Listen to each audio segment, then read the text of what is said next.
kami akan berusaha untuk sama-sama memiliki tanggung jawab. Meskipun semuanya menjadi leadernya adalah di KPK, tapi semuanya punya tanggung jawab. Itu yang dapat saya sampaikan. Terima kasih, dan kesempatan ini juga saya menyampaikan terima kasih juga kepada Pak JA yang sudah menerima kami dengan luar biasa. Mudah-mudahan pertemuan ini menjadi awal yang baik untuk melakukan komunikasi dan pertemuan berikutnya. Terima kasih. Ya, silakan. Ya, Assalamualaikum Pak, Jihan dari Tempo Pak. Ini kan pertanyaan perdana nih Pak setia kesini Pak. Tadi spesifik untuk des pencegahan ini tadi membahas apa? Apakah memfollow up yang pertemuan kemarin, kebetulan yang kemarin diwakilkan Pak Wakil KPK ya? Ya. Terus untuk tadi penanganan yang kedua penanganan korupsi Pak. Sebelumnya kan disinggung soal korupsi tata kelola sawit, dan sebelumnya juga ada tentang kebocoran negara 300 triliun yang penanganan tata kelola sawit. Itu apakah juga sedang penanganan di kejaksaan bagaimana? Karena sebelumnya juga KPK menghitung adanya perusahaan-perusahaan yang belum membayar denda sesuai Undang-Undang Ciptaker. Terus untuk Pak JA Pak, follow up kasus yang kemarin Pak KLHK kan dibilang sudah ada tersangka tuh Pak. Nah itu salah satu tersangkanya itu apakah juga eselon 1, eselon 2 sama mantan menteri KLHK? Lalu untuk satu lagi Pak, untuk Pak JA, modusnya itu apakah salah satu modus spesifik korupsi yang KLHK itu penolakan pejabat KLHK kepada perusahaan-perusahaan itu Pak, terkait denda administratif yang kewenangan KLHK? Terima kasih. Ya. Baik, terima kasih. Yang pertama, kita harus pahami ya bahwa pemberantasan korupsi itu mulai dari ada kegiatan pendidikan, kemudian juga pencegahan dan juga penindakan. Itu merupakan kegiatan yang simultan, yang sama-sama penting, saling keterkaitan gitu, dan harus dipahami bahwa itu menentukan keberhasilan suatu pemberantasan korupsi. Nah, terkait pencegahan apa yang dibahas dalam pelaksanaan kegiatan pertemuan pagi ini, banyak hal gitu ya.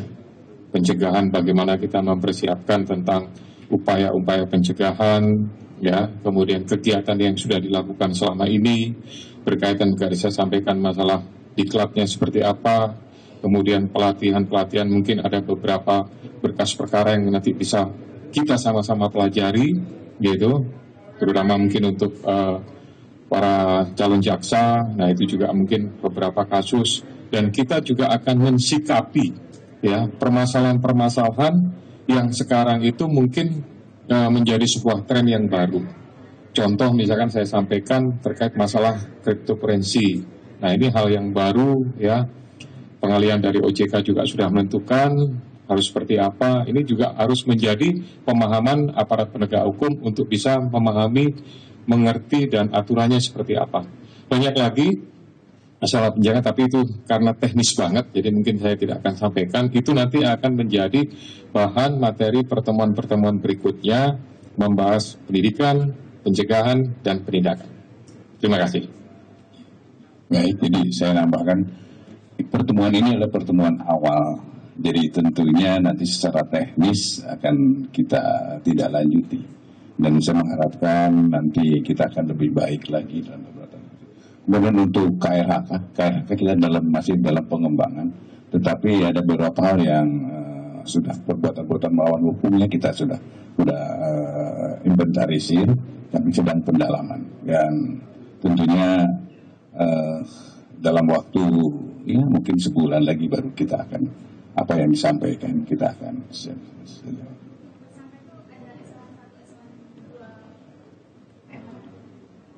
yang masih ada. Dan nanti dulu aja, jangan tergesa-gesa. Ya, oke. Satu lagi ya. Ya.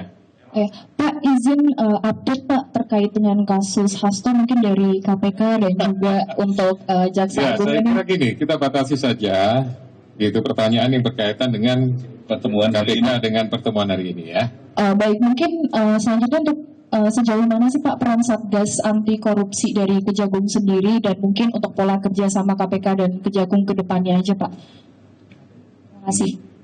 Baik, Dan tentunya tadi seperti yang disampaikan oleh Pak Ketua, bahwa kita ke depan akan lebih bersinergi lagi. Itu sekarang kalau dikatakan kita tidak bersinergi, kita bersinergi.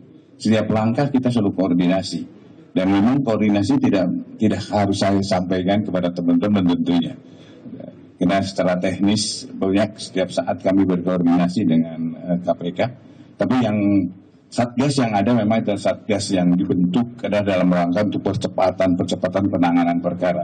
Jadi bukan hal-hal Satgas itu di luar tugas struktural yang kami. Satgas ini adalah dibentuk Satgas adalah hanya dalam rangka untuk percepatan penanganan.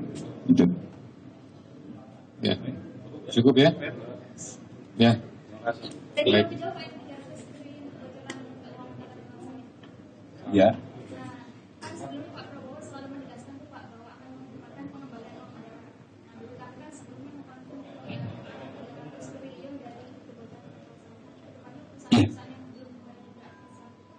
Ya,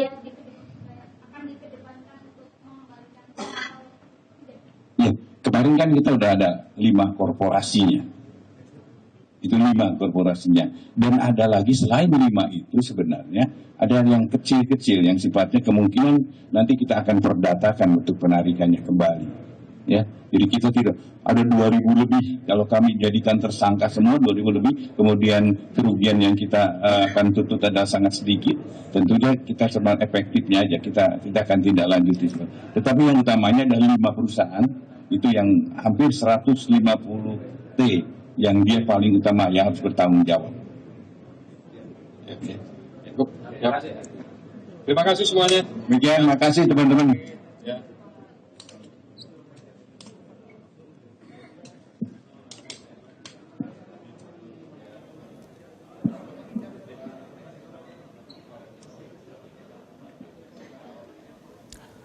Pemirsa, Anda menyaksikan Breaking News Metro TV. Kami akan mengajak Anda bergabung dengan rekan Elma Rosana yang berada di kawasan Blok M Jakarta. Ini berkenan dengan pimpinan KPK yang menemui Jaksa Agung. Elma, selamat siang. Apa saja dalam pertemuan ini yang tadi sudah dibahas? Ya, Anggi dan juga pemirsa, memang pertemuan perdana dari Jaksa Agung Burhanuddin bersama dengan Ketua KPK yang baru yakni Setio Budianto. Tadi memang dikabari bahwa pertemuan ini berlangsung tidak terlalu lama, yaitu singkat saja tadi tidak kurang lebih dari 1 jam. Nah, untuk pertemuan perdana ini memang berfokus pada sinergi antara Kejaksaan Agung dan juga Komisi Pemberantasan Korupsi. Karena kita tahu bahwa Komisi Pemberantasan Korupsi ini baru saja memiliki pemimpin yang baru. Maka tadi dari Kejagung yang disampaikan oleh Jaksa Agung Burhanuddin mengatakan akan bersinergi untuk kedepannya. Nah, bersinergi ini mengenai tentang percepatan penanganan dari korupsi di keduanya, baik KPK maupun Kejaksaan Agung, sehingga nanti ke depannya ini memang tidak akan ada tumpang tindih, kemudian dari komunikasi juga akan dilancarkan. Selain itu, memang karena ada pergantian pemimpin KPK, ini juga berarti ada beberapa kasus yang ditangani oleh KPK yang lalu-lalu. Ini kasus korupsi ini juga akan dipelajari lagi oleh KPK maupun Kejagung ke depannya, seperti dari berkas perkara, kemudian juga tadi disampaikan juga dari calon-calon jaksa yang akan mengikuti tes, ini juga akan dipelajari untuk selanjutnya.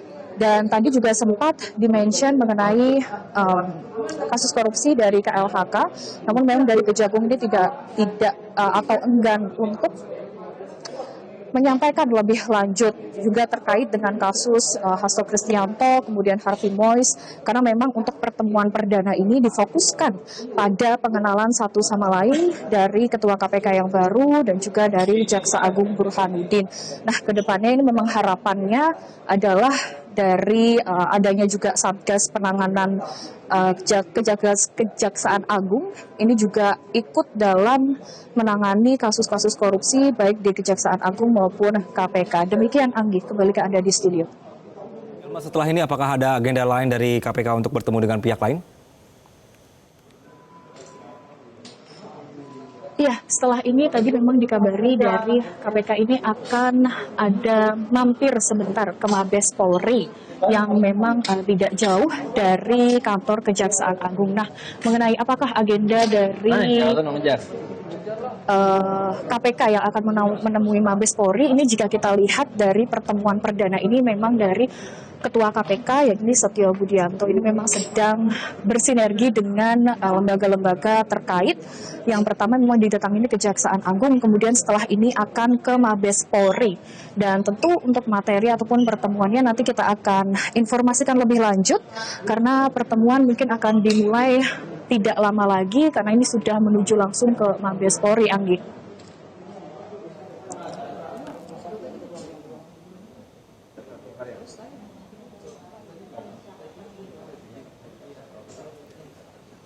Baik, Elma Rosana, terima kasih atas laporan Anda.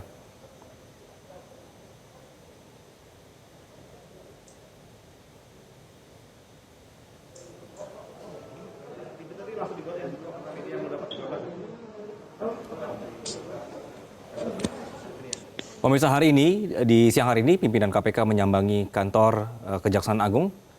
Tadi baru saja dilaporkan oleh rekan kami bahwa pertemuan berlangsung tertutup dan singkat. Ini menarik pemirsa bahwa di kepemimpinan KPK yang baru ini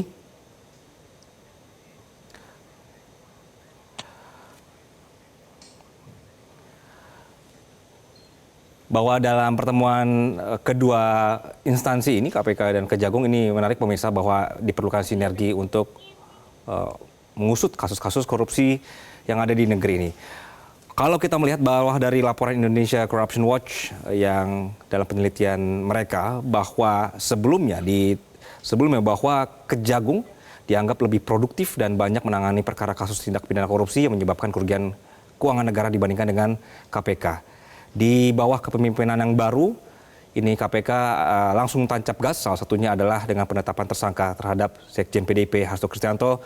Kemarin pemirsa, seperti yang Anda saksikan di layar kaca saat ini, KPK kembali menggeledah rumah dari Hasto Kristianto. Mantan Komisioner KPU Wahyu Setiawan meyakini KPK mengantongi bukti baru terkait peran Sekjen PDI Perjuangan Hasto Kristianto di kasus suap pergantian antar waktu anggota DPR. Meski demikian, Wahyu mengklaim tidak mengetahui sumber uang yang dipakai untuk menyuap dirinya.